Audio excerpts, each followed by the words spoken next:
देश की धड़कन यानी दूरदर्शन के कुछ चेहरे जो शायद राष्ट्रीय नायक नायिका थे, जिनसे न सिर्फ हम जुड़े रहें बल्कि उनकी शख्सियत से हम मुतासिर भी हुए। एक पूरी पीढ़ी जवान हुई उन्हें सुनते हुए, देखते हुए दूरदर्शन पर। मैं बात कर रही हूँ 70s, 80s और 90s के दशक के उन न्यूज़ एंकर्स की जिन्हें दूरदर्शन ने पहचान दी और बाद में वो दूरदर्शन की पहचान बन गए।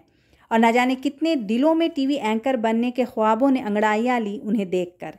सलमा सुल्तान के गालों में पड़ता हुआ डिंपल हो या बालों में लगा गुलाब या उनकी साड़ी पहनने का अंदाज, शम्मी नारन की दमदार आवाज़, सरला महेश्वरी की साड़ियाँ हो या सादगी से भरे अल्फाज, मंजरी जोशी की मीठी आवाज़, ये वो नाम हैं जिन्होंने हमें खबरें सुनना और सुनाना सिखाया। ये वो दौर था जब रुकावट के लिए खेद है होता था और बहुत ही सादगी और संजीदगी से खबरों को बिल्कुल वैसे ही पढ़ा जाता था जैसी वो खबरें होती थीं। ये वो दौर था जब 15 सेकंड के फुटेज से आधे घंटे तक खेलने की ज़रूरत नहीं थी और ना ही आवाम को लुभाने के लिए न्यूज़ एंकर्स को चीखने की ज़रूरत होती थी। समाचार का मतलब दिन भर की घटनाओं को आवाम के सामने बिना किसी निजी राय या ज़ाती नज़रिया के पेश किया जाता था। ये वो वक्त था जब माँ बाप समाचार देखने के लिए अपने बच्चों को कहा करते थे ताकि बोलने का अंदाज़, तलफ़्फ़ुज़ यानी उच्चारण, पहनावा और सादगी को सीख सकें। इन सुनहरी यादों में एक नाम सलमा सुल्तान का है, जिनके तलफ़्फ़ुज़ में हर नुक्ता, हर हरकत एकदम सही होती थी। बालों में लगा खिलता हुआ गुलाब आज भी उनके अंदाज़ और अदायगी की यादों को खुशबू से भर देता है। नूर से भरा चेहरा और वी शेप की साड़ी ऐसी कि लोग रविवार के बुलेटिन का इंतज़ार किया करते थे। ये सच है, 30 सालों तक दूरदर्शन का हिस्सा रही सलमा सुल्तान को न्यूज़ रीडर के तौर पर पहचान दूरदर्शन ने दी, लेकिन ये भी सच है कि उनका तलफ़्फ़ुज़, उनकी आवाज़ और उनकी अदायगी दूरदर्शन की ही पहचान बनती चली गई। बात उनके आगाज़ की जाए तो सलमा सुल्तान खुद बताती हैं, एक न्यूज़ रीडर थे गोपाल कौल जी, जो न्यूज़ नहीं पढ़ना चाहते थे, लिहाजा वो बालों को मुड़वा कर चले आए और कहा, अब पढ़वाइए मुझसे न्यूज़। उस वक्त सलमा सुल्तान वहाँ पर थीं और पूछा गया, आप पढ़ेंगी न्यूज़? तो उन्होंने कहा, हाँ बिल्कुल पढ़ूंगी। और इस तरह उन्होंने पहली बार बिना किसी ट्रेनिंग के न्यूज़ पढ़ी और 10 या 20 मिनट के बुलेटिन को उन्होंने आधे वक्त में ख़त्म कर दिया। सलमा सुल्तान काफ़ी खुश थी, मगर स्टूडियो के बाकी लोग सर पकड़कर बैठे हुए थे। लेकिन खैर, फिर फैसला लिया गया कि इन्हें ट्रेन किया जाए और न्यूज़ दिया जाए, और इस तरह शुरू हुआ उनका ये सफ़र। कृषि विभाग के सचिव रहे मोहम्मद असगर अंसारी की दुख्तर यानी बेटी सलमा सुल्तान का जिक्र उनके बालों में लगे गुलाब के बगैर अधूरा है।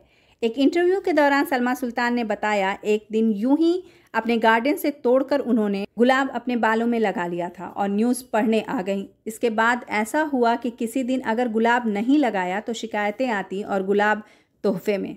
गुलाब जैसे आधार कार्ड बन गया था। ऐसा ही एक किस्सा उनकी वी शेप साड़ी के आंचल से भी जुड़ा हुआ है। हर साड़ी पर मैचिंग ब्लाउज नहीं होता था, तब का ये जुगाड़ू उपाय स्टाइल बनकर मशहूर हो गया। सलमा सुल्तान के बोलने का अंदाज़ लोगों को बहुत पसंद था। जैसे ही वो बोलती, आज के समाचार इस प्रकार हैं, उस आवाज़ के जादू में लोग बह जाते। प्रधानमंत्री इंदिरा गांधी जी की हत्या की खबर को सलमा सुल्तान ने ही सुनाई थी।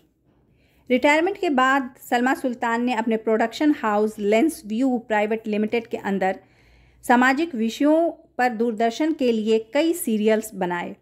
पंचतंत्र से सुनो कहानी, स्वर, मेरा तुम्हारा और जलते सवाल, इन सीरियल्स को खासा पसंद किया गया था। क्या आप सभी जानते हैं, प्रतिमा पुरी जी ने दूरदर्शन पे पहली बार खबरों को समाचार के तौर पर पेश किया था और उनके साथ गोपाल कौल दूरदर्शन के नियमित चेहरे थे। और इनके 1967 से 1997 तक सलमा सुल्तान दूरदर्शन के साथ रहीं, जो अब डिज़ाइनर भी हैं। अपने 30 सालों को याद करते हुए सलमा सुल्तान बताती हैं, वो दौर बहुत तेज़ी से गुजर गया। उस वक्त का माहौल बहुत खूबसूरत था और हम सब लोग मिलकर दूरदर्शन को बना रहे थे, जैसे घर की तामीर करते हैं, जोश, उम्मीद, खुशी के साथ। अपनी गलतियों से सीखा है हमने और उस दौर को पूरा किया, पूरी तरह से जिया हमने। वो बताती हैं, बुलेटिन के वक्त ही आधे से ज़्यादा न्यूज़ उन लोगों को टाइपराइटर से लिखकर मिलते थे, और टाइपराइटर चूँकि बहुत पुराने थे तो वर्ड या फिर लेटर बहुत ऊपर नीचे हो जाता था। तो प्रेजेंस ऑफ माइंड न्यूज़ पढ़ते वक्त बहुत ज़रूरी था। और कम या मुख्तसर रिसोर्सेज भी बहुत कुछ सिखाते हैं, जैसे प्रैक्टिकल होना, डिसिप्लिन में होना, तो यूं वो वक्त सुनहरी यादों के साथ एक सफ़र बनकर गुजरा। सलमा सुल्तान कहती हैं, ज़िंदगी एक बहाव है, अगर रोक दिया जाए तो जिस तरह रुका हुआ पानी सड़ जाता है, बिल्कुल वैसे ही ज़िंदगी भी सड़ जाती है। डायरेक्शन, स्क्रिप्ट राइटिंग और डिज़ाइनिंग उन्हें नहीं आती थी, लेकिन इन सभी चीज़ों को उन्होंने सीखा और काम किया और कामयाब भी हुई। रैंप पर भी दिख चुकी हैं सलमा सुल्तान। ज़िंदगी से भरी हुई एक नई कहानी के साथ मैं नीलम अफरोज़ आप सभी के साथ रहूँगी अपने अगले वीडियो में।